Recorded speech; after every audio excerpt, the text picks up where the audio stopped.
My dear friends, over the last few videos, we have talked about healing your money mindset. We have unlocked the halal law of attraction and we have built the quiet morning routines that pull baraka into your daily life. But today, we need to talk about the most dangerous part of this entire journey. What happens when it actually works? What happens when the business takes off? When the bank account grows? And when the du'as you made in the quiet of the night become your physical reality? Most people think that getting rich is the end of the struggle. But the truth is, extreme wealth is a much heavier test than poverty. When you have nothing, you have no choice but to rely on Allah. But when you have everything, it is terrifyingly easy to start relying on yourself. If you don't prepare your heart for success, the very wealth you asked for will become the anchor that drowns your soul. Today, we are going to learn how to hold millions in your hands without ever letting a single penny enter your heart. Dear brothers and sisters, there is a massive illusion in the modern world of entrepreneurship. It is the illusion of arrival. We tell ourselves, once I hit the $10,000 a month, I will finally be at peace. Once I buy the house, I will finally feel secure. But money is an amplifier. If you are anxious when you are broke, you will be terrified when you are rich because now you have something to lose.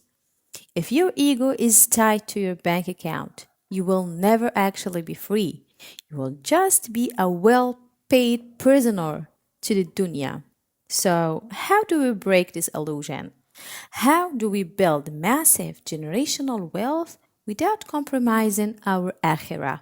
It comes down to understanding the true purpose of the test. We often pray to be protected from poverty, but we rarely pray to be protected from the arrogance of wealth. Let me share with you the three spiritual anchors that will keep you grounded when the money starts flowing. Anchor number one is understanding that zakat is not a tax, it is purification. My dear friends, when you prune a tree by cutting off its branches to the untrained eye, it looks like you are hurting the tree.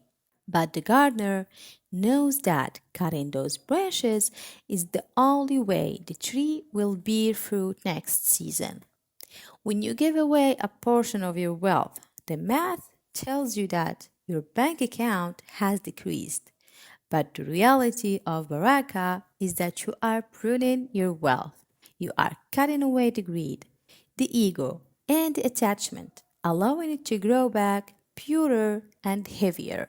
Anchor number two is the practice of active detachment. One of our great scholars once said, keep the dunya in your hand, not in your heart. But how do you actually do that in practical way?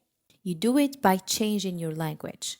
When you close a massive deal, you do not say, I am so smart. I work so hard for this. Say, this is from the favor of Allah.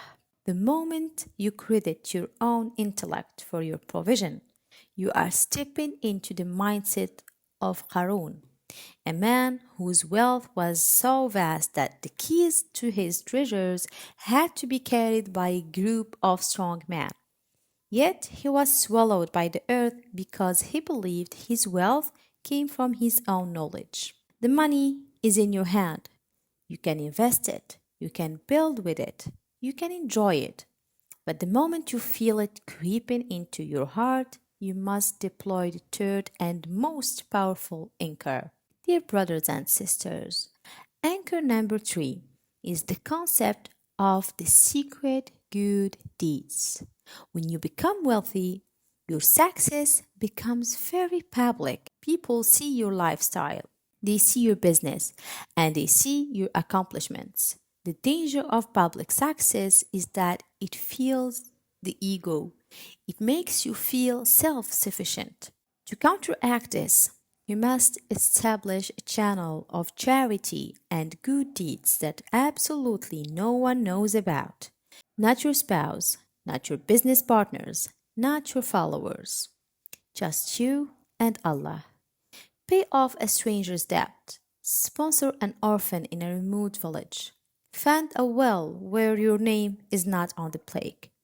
When you do good in absolute secrecy, you are proving to your own heart that you do not need the applause of the creation. You are reminding your soul that you are still just a humble servant of the Most High. This is the ultimate spiritual protection. It ensures you that no matter how high your net worth climbs, your self worth remains entirely tied to your Creator. My dear friends, building extreme wealth is a beautiful, noble pursuit when your intention is pure. We need strong, wealthy, prosperous Muslims to build hospitals, to fund schools, and to uplift our communities. Do not shy away from success. Chase excellence.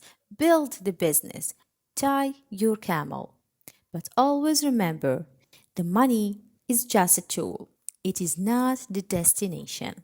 If you have watched this entire playlist, you now have the complete foundation. You now know how to heal your scarcity mindset, how to attract baraka, and how to protect your soul. But as you step out into the world and start building, there will be days when the fear creeps back in. There will be days when the dunya feels overwhelming. When that happens, you need to recenter yourself immediately. I want you to save this playlist now, and whenever you feel that anxiety returning, click right there and rewatch it. Reset your intentions and remember that your provision is already written.